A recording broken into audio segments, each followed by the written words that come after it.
മലപ്പുറത്തെ പുളിക്കൽ മിൻഹാജ് ചികിത്സാ സഹായ കമ്മിറ്റി പണപ്പിരി അവസാനിപ്പിച്ചിട്ടും വ്യാജന്മാർ ഇപ്പോഴും പണം പിരിക്കുകയാണ്.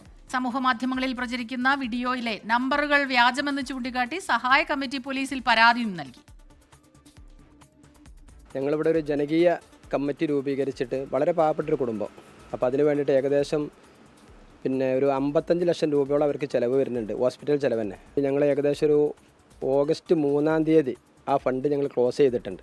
ഇതേ വീഡിയോ ഫോട്ടോ വെച്ചിട്ട് വേറെ അക്കൗണ്ടിൽ വേറെ ആളുകൾ വേറെ അക്കൗണ്ടും സ്കാനറും ഒക്കെ വെച്ചിട്ട് പിരിവ് നടത്തുന്നുണ്ടെന്നുള്ള വിവരം. അതിലും വരുന്നത് ഈ മിൻഹാജ് ചികിത്സാ സഹായ കമ്മിറ്റിയാണ്. അവർ അക്കൗണ്ട് വേറെയാണ്, പക്ഷേ ഇത് കുട്ടികളെ വിഷയമാകുമ്പോൾ ആരും പെട്ടെന്ന് ശ്രദ്ധിക്കൂല, ആരും അതിലേക്ക് കാശിട്ട് കൊടുക്കുകയുള്ളൂ.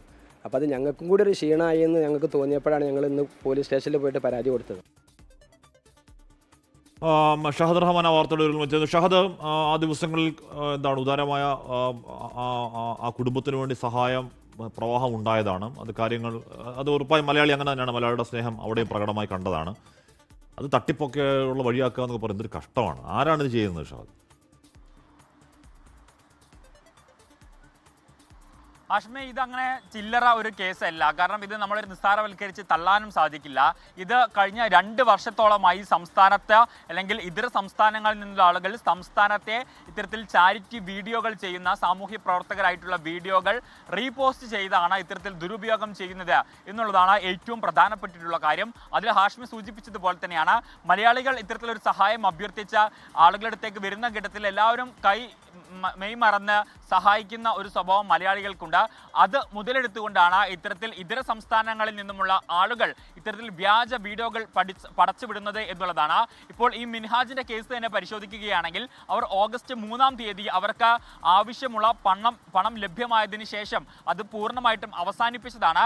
ഈ ആവശ്യം അവസാനിച്ചു എന്നവർ വീഡിയോയും പോസ്റ്റ് ചെയ്തതാണ്. പക്ഷേ നേരത്തെ ഇവർ പോസ്റ്റ് ചെയ്ത ആ വീഡിയോ ഇപ്പോൾ എടുത്തുകൊണ്ടാണ് അതിൻ്റെ മേലെ വ്യാജ ഇത്തരത്തിൽ QR കോഡും ഒപ്പം തന്നെ അക്കൗണ്ട് നമ്പറും മൊബൈൽ നമ്പറും അടക്കമുള്ളവ ഇട്ട് കൂടുതൽ ഫോളോവേഴ്സ് ഉള്ള പല അക്കൗണ്ടുകൾ പ്രചരിപ്പിക്കുന്നത്. വലിയ രീതിയിലുള്ള തുകയാണ് ഇവർക്ക് ദിവസവും ഈ അക്കൗണ്ടുകളിലേക്ക് വരുന്നത് എന്നാണ് നമുക്ക് അന്വേഷണത്തിൽ മനസ്സിലായിട്ടുള്ളത്. കാരണം ഇവരുടെ അക്കൗണ്ടിലേക്ക് ഇനി പണം അയക്കാൻ സാധിക്കില്ല. എന്നാൽ ഈ വ്യാജ അക്കൗണ്ടുകളിലേക്ക് ഇത്തരത്തിൽ വലിയൊരു തുക ദിവസവും വരുന്നുണ്ട് എന്നുള്ളതാണ് നമുക്ക് ലഭ്യമായിട്ടുള്ള വിവരം.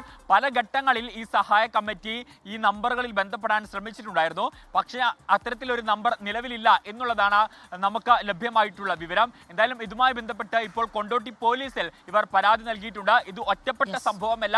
സംസ്ഥാനത്ത് അല്ലെങ്കിൽ ഇതര സംസ്ഥാനങ്ങളിൽ നിന്നുള്ള നിരവധി പേർ ഇത്തരത്തിൽ വ്യാജ അക്കൗണ്ടുകൾ നിർമ്മിച്ച ഇത്തരത്തിൽ പണപ്പിരിവ് നടത്തുന്നുണ്ട്. അതെ, കൃത്യമായിട്ടുള്ള അന്വേഷണം നടക്കണം. കാരണം മിൻഹാജ് എന്ന് പറയുന്ന ഒരു ബാലനായിരുന്നു. അപ്പോൾ അവന്റെ കാര്യം ഒന്നാം കാര്യം അത്രത്തോളം സങ്കടം ഉണ്ടാക്കുന്ന വീഡിയോ ഒക്കെ ആയിരുന്നു അത്.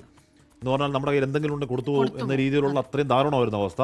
അത് പരിഹരിക്കപ്പെട്ടു. അത് പൂർത്തിയായിട്ടും ഈ വീഡിയോ എടുത്തു വെച്ചിട്ട് ആരാണ്ടൊക്കെ പണം ഉണ്ടാക്കാൻ നോക്കുന്നുണ്ടെങ്കിൽ എന്താ പറയാ? തീർച്ചയായിട്ടും അന്വേഷിക്കണം. കാരണം ഇനി മുന്നോട്ട് പോകുമ്പോഴും ഇത്തരം നല്ല കാര്യങ്ങൾ ചെയ്യുന്നതിൽ നിന്ന് ആളുകൾ മാറി നിൽക്കാനിടയാകരുത്. ഇത്തരം പ്രവണതകൾ കൃത്യമായി അന്വേഷിക്കട്ടെ, കർശനമായ നടപടി ഉണ്ടാകട്ടെ.